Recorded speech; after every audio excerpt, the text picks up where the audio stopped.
আমার অনেক যত্ন করে রাখা আর লুকায় রাখা দুইটা হাতির বাচ্চা আজকে অনেকটা অসুস্থ হয়ে গেছে। হুট করে যে আমার দুইটা এত সুন্দর সুন্দর সাদা কালার হাতির বাচ্চার সাথে আমার এইরকম অবস্থা হয়ে যাবে আমি একদম কল্পনা করতে পারিনি। অনেক পছন্দের জিনিসগুলোর সাথে হুট করে এইভাবে এরকম খারাপ অবস্থা হয়ে যায়। আর কি হয়েছে এটা নিশ্চয়ই বলবো আজকে আপনাদেরকে, সেটা জানার জন্য নিশ্চয়ই ভিডিওটা শেষ পর্যন্ত দেখুন। হ্যালো বন্ধুরা, সবাইকে আসসালামু আলাইকুম। সবার কি অবস্থা?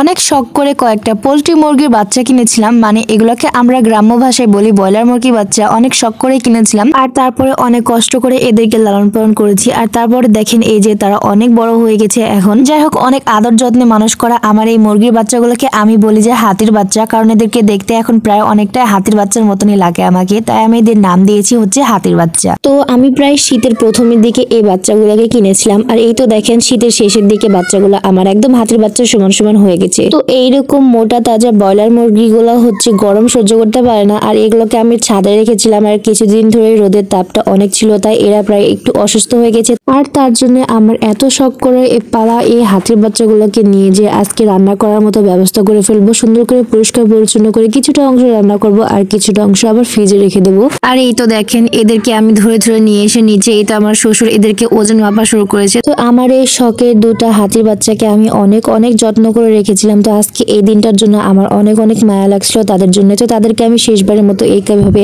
কাছে ডেকে নিয়ে খাওয়াচ্ছিলাম, ভিডিও করছিলাম। আমার খুবই কষ্ট লাগছিল আর কি। আর সত্যি বলতে এদের ওজন ছিল অনেক অনেক বেশি। একটা ছিল 10 কেজি আর একটা ছিল 10.5 কেজি। তো অনেক অনেক ওজন ছিল এদের। আর আমার বর এদেরকে ধরে একদম রেডি হয়ে গেছে একদম এদেরকে একদম শেষ করে দেওয়ার জন্য। তো যাই হোক, আমার কিন্তু অনেক অনেক মায়া লাগছিল। দেখেন এরা 3 বাপ বেটা মিলেও এদেরকে ধরে সামলাতে পারছিল না। আসলে এদের যেমন শক্তি ছিল তেমনই ওজন ছিল, আর এরা অনেকটা বড় সড়ো ছিল। তারপরে আমি আর আমার শাশুড়ি দুজনা বসে পড়েছি মুরগিগুলোকে অনেক সুন্দর করে পরিষ্কার পরিচ্ছন্ন করব। তাই শুধু আমরা দুইজন, মানে আমি আর আমার শাশুড়ির কাছে এই দুইটা মুরগিকে সুন্দর করে কাটাকাটি করে ধুয়ে পরিষ্কার করাটা অনেক অনেক কষ্টকর হয়ে দাঁড়িয়েছিল। তারপরে আমার শ্বশুরা আমাদের সাথে যুক্ত হয়ে একটা বড় সরু চাকু নিয়ে সুন্দর করে এগুলোকে কেটে কেটে আমাদেরকে পিস পিস করে দিচ্ছিল। দেন তারপরে আমরা এগুলোকে আরো কুচি কুচি করে কাটাকাটি করি। তো এই বড় বড় দুইটা হাতির বাচ্চার সমান সমান মুরগি দুইটা পরিষ্কার করতে করতে আমার আর আমার শাশুড়ি প্রায় সকাল থেকে দুপুর হয়ে গেছিল। তো তাও আমরা অনেক কষ্ট করে দুইজনে মিলে মুরগি দুইটাকে অনেক সুন্দর করে পরিষ্কার পরিচ্ছন্ন করে দুপুরে রান্নাবাড়ি করেছিলাম। মুরগি দুইটা কিন্তু আমার আসলে অনেক অনেক ফেভারিট ছিল।